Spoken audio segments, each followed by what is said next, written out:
यदि आप अमरकंटक आ रहे हैं तो यह खबर आपके लिए बेहद ही महत्वपूर्ण होने वाली है। ऐसा इसलिए क्योंकि इन दिनों अमरकंटक में खबर चल रही है। खबर यह है कि अमरकंटक में आने वाले यात्री श्रद्धालुओं से मनमानी तरीके से पैसे लिए जाते हैं। और यात्रियों से जो अवैध वसूली है, कुछ दिनों पहले पेपर में भी आया। बोलते हैं आप अमरकंटक के हैं। एक बार हम अमरकंटक गए तो मुझे किसी टैक्सी वाले ने लूट लिया। धंधा आपका इतना ना बढ़ जाए कि किसी की आस्था को ठेस पहुंचे। तो टैक्सी वाले क्या पर यात्री जो है अनाप शनाप वसूल रहे क्या? मैं ये क्वेश्चन आपसे करना चाह, क्योंकि आप टैक्सी यूनियन के अध्यक्ष हैं। मतलब उनको मैं ऐसा सुना कि जैसे 500, 1000, 1500, 2000, मतलब 1 किलोमीटर का। यार मेरा ऐसा मानना है कि देखिए, हमारा ये फर्ज बनता है कि कोई भी यात्री अमरकंटक में आता है तो हमें उसकी सेवा करनी चाहिए। देखिए, हम लोग का घर ही टैक्सी से चलता है। हाँ, मैं समझता हूं। हम अमरकंटक का रोजगार इतना अच्छा नहीं है कि वो एक बहुत पैसे वाला आदमी हो। यहाँ पर कोई भी व्यापारी है, बहुत छोटे रूप में है। कमाए हुए पैसे से उसको अपनी गाड़ी का किस्त भी पटाना है, उस गाड़ी का मेंटेनेंस भी करना है, अपने ड्राइवर को भी पैसा देना है जिससे ड्राइवर भी अपना घर चलाएगा, अपने बच्चों की पढ़ाई लिखाई पे भी ध्यान देना है, अपना घर भी चलाना है, अपने दवाई के लिए भी पैसा रखना है और अपने भविष्य के लिए भी 2 पैसे जोड़ना है। तो इन सभी के बीच 1 किलोमीटर का जो है या 2 किलोमीटर का आप कितना पैसा ले सकते हो? बिना सोचे समझे, पैसे को बिना ध्यान में रखते हुए उनकी सेवा करनी चाहिए।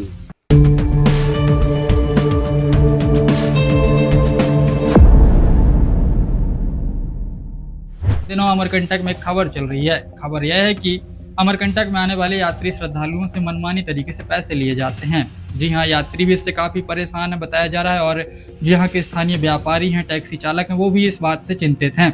ऐसे में नर्मदा मंदिर के पुजारी और टैक्सी यूनियन के अध्यक्ष के बीच वार्तालाप हुई, जिसमें इन सभी मुद्दों पर चर्चा हुई है। उनके बीच क्या वार्तालाप हुई है, आइए आपको सुनाते हैं। पवित्र नगरी अमरकंटक में हर वर्षों की भांति इस वर्ष भी मां नर्मदा की परिक्रमा अत्यधिक बढ़ती जा रही है और जिसको देखने के लिए आज मैं और हमारे यहाँ टैक्सी यूनियन के अध्यक्ष आदित्य जायसवाल साथ में हैं।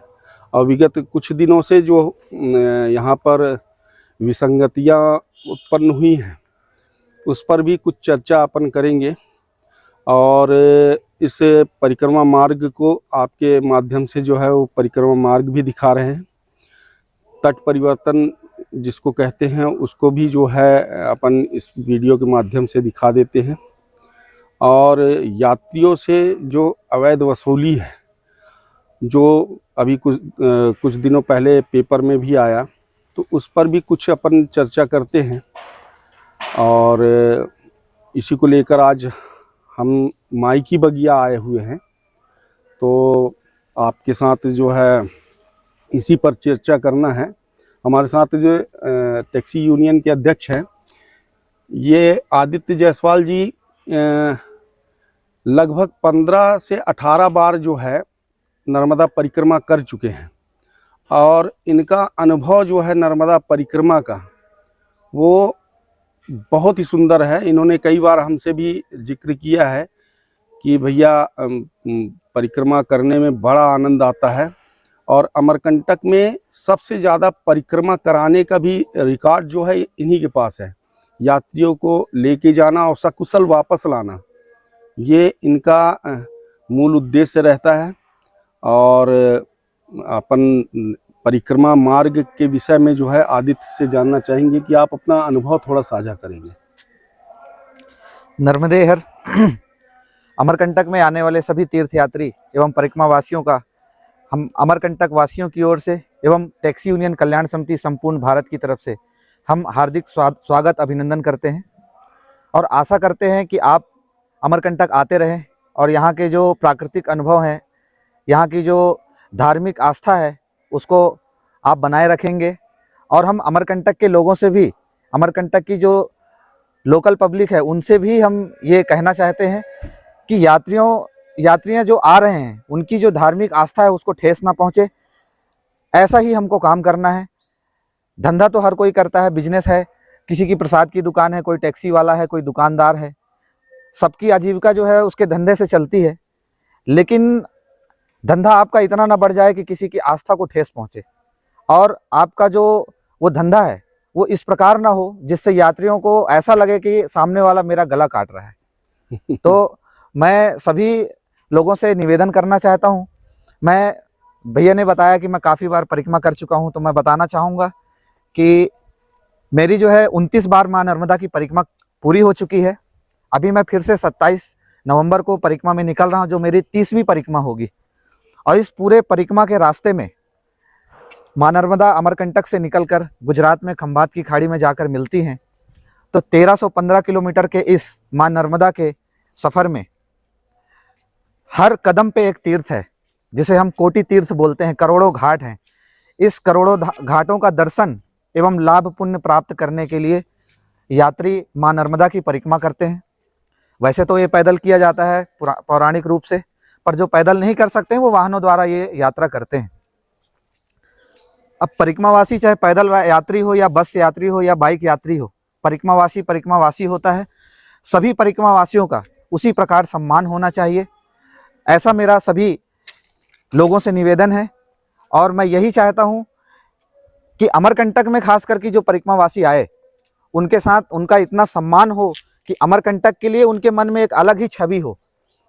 मैं जब अमरकंटक से बाहर जाता हूँ तो मेरी गाड़ी पे बोर्ड लगा होता है कि हम माँ नर्मदा की परिक्रमा करा रहे हैं। मेरा यूट्यूब चैनल भी है अमरकंटक वाला के नाम से, उसमें मैं माँ नर्मदा परिक्रमा से जुड़ी कुछ दर्शनीय स्थलों की जानकारी देता हूँ। तो जब वो देखते हैं, मुझसे पूछते हैं कि आप कहाँ से हैं और कहाँ से परिक्रमा प्रारंभ किए, तो मैं जब बताता हूँ उनको कि मैं अमरकंटक का रहने वाला हूँ, जहाँ से माँ नर्मदा का उद्गम होता है, तो वो बड़े आश्चर्य के साथ मुझे देखते हैं, बोलते हैं आप अमरकंटक के हैं।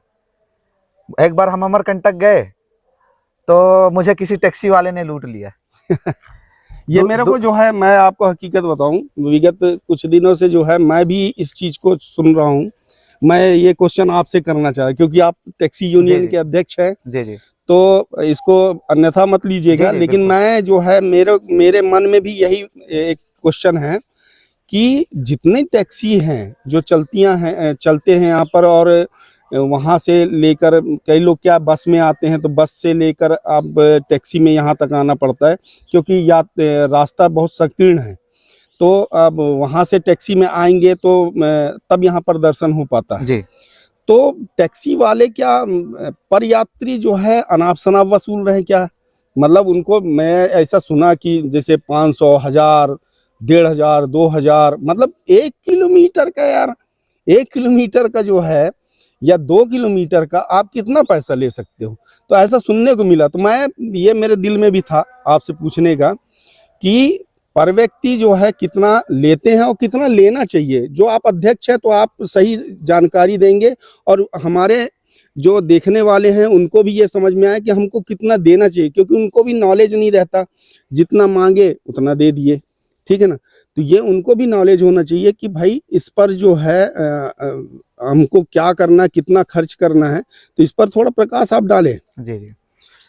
देखिए, जैसा कि आपने कहा कि अमरकंटक में नर्मदा परिक्रमा कर रहे परिक्रमावासियों से तट परिवर्तन के नाम पर जो लूट होती है, उनसे 500 रुपये से लेकर 1000 रुपये तक प्रति व्यक्ति किराया वसूला जाता है और एक एक वाहन में 10-10 लोगों को बैठाया जाता है।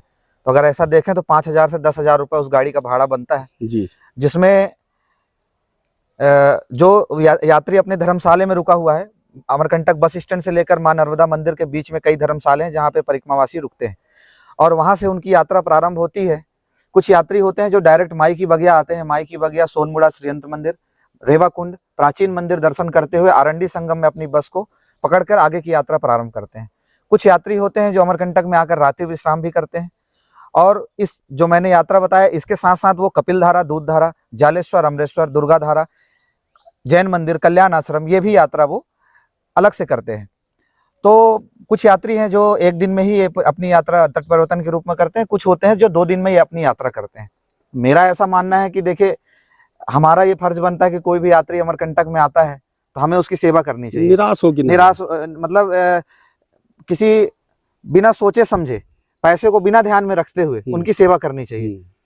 पर हमारे जो टैक्सी वाले भाई हैं, मैं सभी को ऐसा नहीं कहूँगा, लेकिन देखिए हम लोग का घर ही टैक्सी से चलता है। हाँ, मैं समझता हूँ। हम या तो कोई ड्राइवर है या तो वो किसी की गाड़ी चलाता है, हाँ। या वो खुद गाड़ी मालिक है। हाँ। अमरकंटक का रोजगार इतना अच्छा नहीं है कि वो एक बहुत पैसे वाला आदमी हो। यहाँ पर कोई भी व्यापारी है, बहुत छोटे रूप में है, और जो भी वो व्यापार करता है उससे उसका घर चलता है। नहीं, सही है, क्योंकि उस कमाए हुए पैसे से उसको अपनी गाड़ी का किस्त भी पटाना है, उस गाड़ी का मेंटेनेंस भी करना है, अपने ड्राइवर को भी पैसा देना है, जिससे ड्राइवर भी अपना घर चलाएगा, अपने बच्चों की पढ़ाई लिखाई पे भी ध्यान देना है, अपना घर भी चलाना है, अपने दवाई के लिए भी पैसा रखना है, और अपने भविष्य के लिए भी 2 पैसे जोड़ना है। तो इन सभी के बीच जिस प्रकार हम अपने परिवार का ध्यान देते हैं, वैसे ही परिक्रमा वासियों को भी अपना परिवार मानकर उनके लिए भी यहाँ के सभी लोगों को से मैं निवेदन करता हूँ कि परिक्रमा वासियों को भी अपना परिवार मानकर उनसे भी उतना ही पैसा लें, ताकि उनके दिल में अमरकंटक के लिए जो स्थान है वो बना रहे। मेरा कहना ये है कि जैसे एक उचित अपन आपके माध्यम से, न्यूज के माध्यम से एक चला जाए कि उचित एक क्या होना चाहिए कि उचित इतना अपन कर सके। मिनिमम ये है, मैक्सिमम कोई भी कितना भी लेता है तो मैक्सिमम कितना होना चाहिए। मैक्सिमम मतलब एक सेट हो, मिनिमम तो कुछ भी हो सकता है। तो अपन उस पर एक थोड़ा सा प्रकाश। देखिए, ज्यादा से ज्यादा मैं जो चाहता हूं कि ये जो चार्ज जो लिया जाता है, जो किराया लिया जाता है, हम लोगों ने अभी टैक्सी यूनियन का बैठक भी किया था, उसमें हम सब लोगों से बीच में बैठ के हम लोगों ने निर्णय भी लिया। कुछ लोग सहमत थे, कुछ नहीं थे। तो मेरा निर्णय ऐसा था कि जो यात्री अमरकंटक आते हैं और सिर्फ माई की बगिया सोनमुड़ा श्रीयंत्र मंदिर होते हुए अरंडी संगम में अपनी बस को पकड़ लेते हैं और वहां से अपनी आगे की यात्रा करते हैं, तो इस दूरी पे हमारे जो वाहन है लगभग 15 किलोमीटर की दूरी तय करती है। ठीक है। तो दूरी तो कम तय करती है, लेकिन आधे दिन का हमारा समय लगभग 4 से 5 घंटे का समय हमारा चला जाता है। अगर हमको दूसरा यात्री नहीं मिला तो पूरा दिन भर का समय चला जाता है। तो अगर इस यात्रा को हम परिक्रमा वासियों को करवा रहे हैं तो अधिकतम राशि उसके लिए 1000 रुपए होनी चाहिए। अगर वो बड़े वाहन से कर रहे हैं, वो वाहन में 5 लोग बैठे, 8 लोग बैठे, क्योंकि यहाँ पे ज्यादा एक वाहन का खर्च है। तो एक वाहन जो है, जैसे मैं ये भी कहना चाहता हूँ कि वाहन में जितनी सीट है उतने ही यात्री उस वाहन में बैठाए होना चाहिए। ये यात्रियों की सुरक्षा को दृष्टि में रखते हुए। अगर 8 सीटर वाहन है तो 8 लोगों ही उसमें बैठने चाहिए, 12 आदमी उसमें नहीं बैठाना है। 100 रुपए की सीट में आप बैठा लिए 12 आदमी 1200 के चक्कर में, तो उनको भी कष्ट नहीं देना है। तो जितनी सीट है उतने ही व्यक्ति होना चाहिए। और 1000 रुपए की राशि अमरकंटक में किराया सूची के नाम से इसको प्रशासन के द्वारा फिक्स करना चाहिए, क्योंकि हमारा यूनियन इस चीज में सपोर्ट करता है और हमारा भी यही निर्णय है कि 1000 रुपए की राशि इसकी फिक्स होनी चाहिए। और जो पूरे दिन भर की यात्रा परिक्रमावासी करते हैं, जिसमें कपिल धारा, दूध धारा, जालेश्वर, ये जो स्थान है वो और जुड़ते हैं, एडिशनल जुड़ते हैं, उसको लेकर के 2000 से 2200 रुपए तक का एक उचित रेट, मैक्सिमम रेट होना चाहिए। कम कुछ भी हो सकता है, कम में भी नहीं करना चाहिए। क्या होता है कि इसमें ड्राइवर का भी खर्च होता है, तेल भी लगता है, समय भी जाता है, और ये सबको देखते हुए अगर हमें पूरे दिन भर में सब खर्चे काट के अगर 500 रुपए किसी गाड़ी मालिक को नहीं बचा तो गाड़ी उसका चलाना व्यर्थ है। नहीं सही है। और एक ड्राइवर का पेमेंट जो है, देखिए, अमरकंटक में जो है, अमरकंटक एक 4-5 किलोमीटर का पर्वत है। जी। और यहाँ पर जो है मतलब रोजगार का साधन जो है मतलब सीमित है जी। ठीक है। यहाँ का रोजगार सिर्फ पब्लिक पर डिपेंड है, चाहे टैक्सी यूनियन हो, चाहे पुजारी हो, चाहे यहाँ का व्यापारी हो, चाहे होटल हो, चाहे लॉज हो, चाहे रेस्टोरेंट हो। यहाँ टोटल जो है नीचे की पब्लिक जो आ रही है उस पर डिपेंड है। ये आपके लिए भर नहीं है, ये हम सबके लिए है, चाहे होटल वाले हों, चाहे रेस्टोरेंट वाले हों, चाहे टैक्सी यूनियन वाले हों, सबके लिए है कि एक उचित दर पर ही सब चीज़ हो तो ज़्यादा अच्छा है, जिससे अमरकंटक की छवि बनी रहे। क्योंकि यहाँ के लोगों का जीविकोपार्जन, पुजारी से लेकर टैक्सी यूनियन तक जीविकोपार्जन वो यात्री पर बेस्ड है। ठीक है ना। अब यात्री इतनी दूर से परिक्रमा की यात्रा करके आ रहे हैं, उनके 40-50 हजार रुपए खर्च हो रहे हैं, तो उनको लगता है 1000 रुपए के लिए अब हम अपनी यात्रा को क्यों मतलब डिस्टर्ब करें। तो इस वजह से वो उसको ध्यान में न देते हुए पैसे दे करके चले जाते हैं। अब बाद में उन्हें जब ये अनुभव होता है कि इतना तो चार्ज होता ही नहीं, तब उन्हें उनके मन को बहुत ठेस पहुंचती है। तो मैं सभी लोगों से यही कहना चाहता हूं कि हमारे अमरकंटक में खास करके टैक्सियों के रेट फिक्स होने चाहिए, और इस प्रकार जो दलाली का कार्य अमरकंटक में चल रहा है उस पर प्रशासन को विशेष रूप से ध्यान देना चाहिए। हम बिल्कुल भी नहीं चाहते हैं कि इस प्रकार से अमरकंटक में हो। आज से करेक्ट 11 महीने पहले रामघाट पार्किंग स्थल पर, जहां पे पहले का मेला ग्राउंड था, मृत्युंजय आश्रम के सामने हम टैक्सी यूनियन कल्याण समिति संपूर्ण भारत की ओर से बैठक रखी गई, जिसमें हमारे राष्ट्रीय अध्यक्ष माननीय सुशील सिंह चौहान जी भी आए, हमारे जिला अध्यक्ष भी आए, हमारे प्रदेश अध्यक्ष भी आए, और लगभग 200 लोगों के साथ हम लोगों का जो कार्यक्रम था वो संपन्न हुआ। और हम लोगों की प्रशासन से यही मांग थी कि अमरकंटक में आने वाले तीर्थ यात्रियों के से दुर्व्यवहार एवं अधिक किराया वसूली पर रोक लगाई जाए एवं कार्रवाई की जाए। मैं दिखाना चाहूँगा, ये हमारा पेपर कट है जो कि हमने जो मीटिंग लिया था, जो बैठक की थी, ये 29 जनवरी 2025 को रखा गया था। इसे आप दिखा सकते हैं। तो मैं सभी से यही कहना